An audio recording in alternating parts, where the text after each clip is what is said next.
دیکھیں ایک بات خوب اچھی طرح سمجھ لیں کہ انسان کتنی ہی ترقی کر لے، فطرت سے کا کوئی آلٹرنیٹ اللہ نے رکھا نہیں۔ میں ایک مثال سے بات سمجھا۔ دیکھیں ہم نے اتنی ترقی کر لی، روٹی آج بھی ہمیں چبا کے ہی کھانی ہے، دانتوں سے گرینڈ کر کے نہیں کھاتے ہیں۔ اب کوئی ڈاکٹر کہے کہ ہزاروں سال پہلے انسان روٹی اور گوشت کو دانتوں سے چبا چبا کے کھاتا تھا، اب اتنی ترقی کر لی ہے، اب ٹائم ویسٹ کرنے کے بجائے روٹی، سالن، شوربے کو ڈالو گرائنڈر مشین میں اور پانی ملاؤ اور جوس بنا کے پی لو، ٹائم بچے گا۔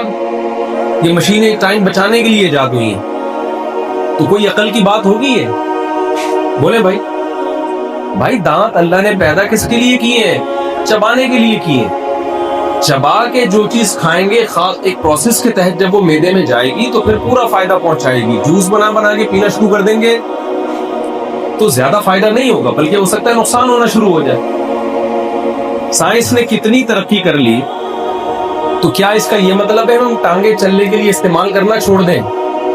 سواریاں ایجاد ہو گئی، جہاز ہے، ٹرین ہے، آج بھی ڈاکٹر کہتے ہیں بھائی آپ کو جاگنگ کرنا پڑے گی، واکنگ کرنا پڑے گی، اس لیے کہ یہ ٹانگیں اللہ نے چلنے کے لیے پیدا کی ہیں۔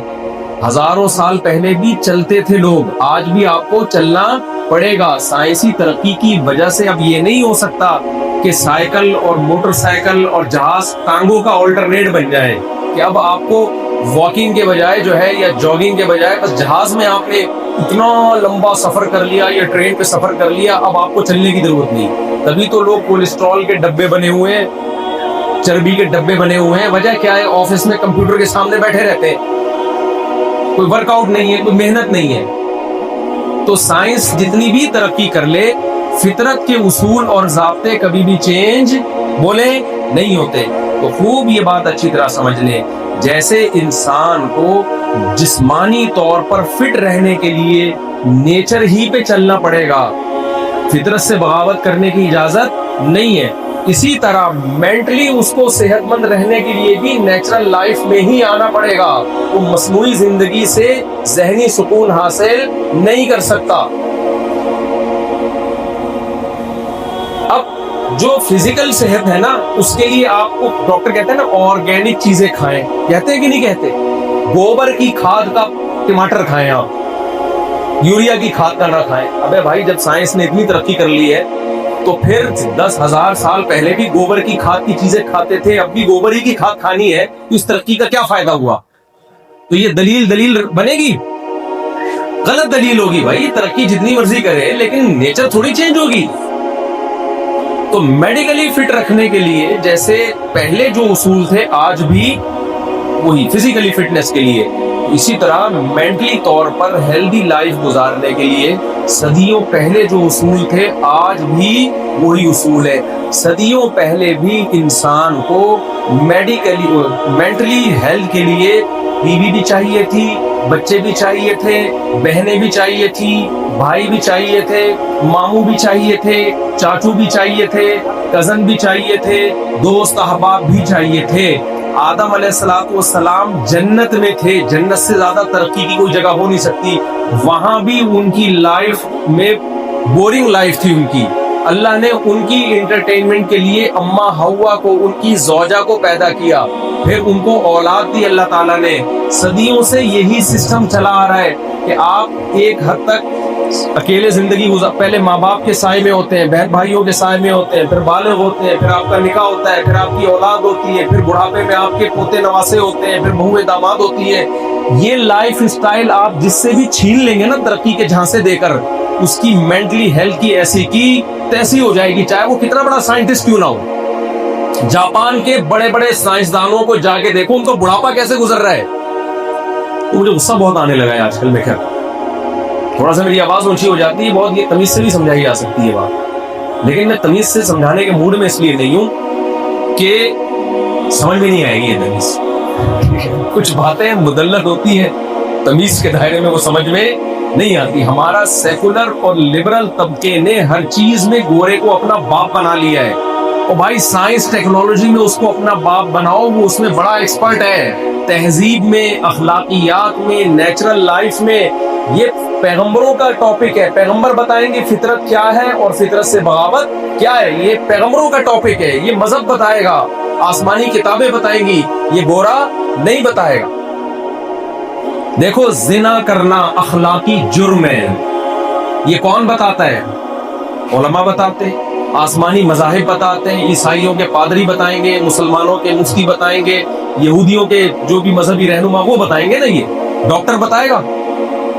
آپ ڈاکٹر کے پاس جاؤ کہ جی کسی عورت سے ریلیشن قائم کرنا, وہ کہے گا اگر وہ راضی ہے تو ٹھیک ہے, کیونکہ ڈاکٹر کہے گا یار شادی کرنے میں یا فزیکل ریلیشن میں میڈیکلی کوئی نقصان نہیں ہے. تو یہ ڈاکٹر کا ٹاپک نہیں ہے, یہ ٹاپک نہیں ہے ڈاکٹر کا, یہ سائنسدانوں کا ٹاپک نہیں ہے. شراب پینا اخلاقی جرم ہے, یہ مذہب بتائے گا, یہ ڈاکٹر نہیں بتائیں گے. تبھی تو بہت سے ڈاکٹر خود پی رہے ہوتے ہیں, وہ کیا بتائیں گے؟ وہ تو یہ بتا دے گا کتنی کوانٹٹی میں نقصان دہ, کتنی کوانٹٹی میں فائدہ مند ہے, یہ بتا دے گا ڈاکٹر. انسان کی خوراک میں حلال بھی ہے حرام بھی ہے, یہ مذہب بتائے گا کہ گائے, بھینس, بکرے یہ کھانا یہ انسانیت پہ سوٹ کرتا ہے, یہ حلال گوشت ہے. کتے, بلی, خنزیر یہ انسان کی شان کے لائق نہیں ہے. یہ مذہب کا ٹاپک ہے, یہ ڈاکٹروں کا ٹاپک نہیں ہے. تبھی چائنا کے بڑے بڑے ڈاکٹر کتا بھی کھا جاتے ہیں, بلیاں بھی کھا جاتے ہیں, خنزیر بھی کھا جاتے ہیں. وہ کہتے ہیں یار جتنے پروٹین گائے میں اتنے ہی کتے میں, تو فرق کیا ہے دونوں میں؟ تو تہذیب اور اخلاقیات میرے بھائی کس کا ٹاپک ہے؟ مذہب کا. جس سوسائٹی میں مذہب نہیں ہے اس میں تہذیب اور اخلاق ختم, برباد. پھر 2-4 تھینک یو رہ جائیں گے جو ان کے یہاں رہ گئے ہیں. بس nice to meet you, thank you. ایک صاحب نے مجھے بتایا, ایک واقعہ سنایا, بات سے بات نکل گئی, بس کوشش کر رہا ہوں جلدی سے سمیٹوں. مجھے کہنے لگے مفتی صاحب آپ بڑی تعریفیں کرتے ہو, مسلم سوسائٹی میں ماں باپ کی بڑی عزت ہے, جتنی چرسی بھی ہوگا تو اپنے ابا کا تھوڑا سا خیال کرے گا, ابا کو بھی ایک پڑیا لا کے یہ دیکھو, کسی بھی طرح سے کرے خیال لیکن کرے گا خیال. تو مفتی صاحب آپ غلط بات کرتے ہو, میں یہاں رہتا ہوں, میں ملک کا نام نہیں لوں گا, میرے ویزے پہ پابندیاں نہ لگاتے ہو, تو ہمارے ملک میں آتے ہو پھر ہماری برائیاں کرتے ہو بڑی. تو ایک کنٹری ہے, گوروں کا ملک ہے, کہتے ہیں مفتی صاحب یہاں جو بوڑھوں کی قدر ہے نا آپ اپنی سوسائٹی میں سوچ بھی نہیں سکتے. میں آپ کا نا سوچنے کا زاویہ ٹھیک کرنا, میں پلگ پانا لے کر آیا ہوں, آپ کی تھنکنگ کچھ ہے نا اس کو سیٹنگ پہ لے کر آ رہا ہوں, سافٹ ویئر اپڈیٹ کر رہا ہوں. یہ جب آپ صحیح زاویے سے سوچنا اور دیکھنا شروع کر دو گے نا تو حقائق کھلیں گے.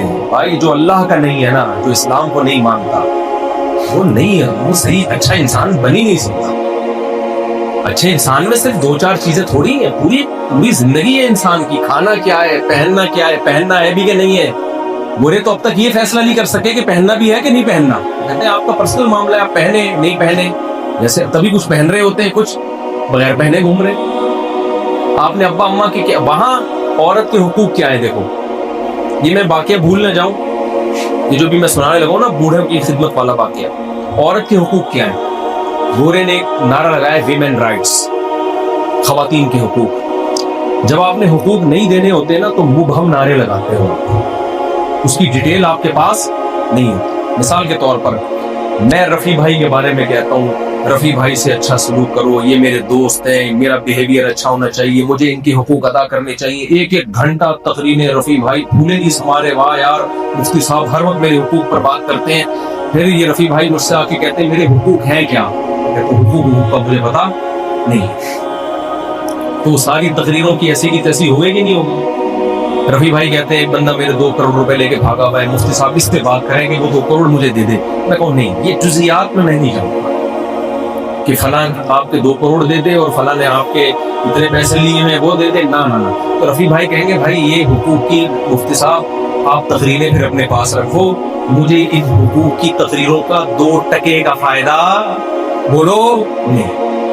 گورے نے کہا ویمن رائٹس, اور ویمن رائٹس میں 2-3 چیزیں, عورت کو آزادی ہو کہ وہ بھی جاب کر سکے. اور کیا ویمن رائٹس, اور کوئی رائٹس. تو بھائی ویمن جو ہے وہ یا تو آپ کی بیوی ہوگی, یا وہ آپ کی اماں ہوگی, یا وہ آپ کی بہن ہوگی, یا وہ آپ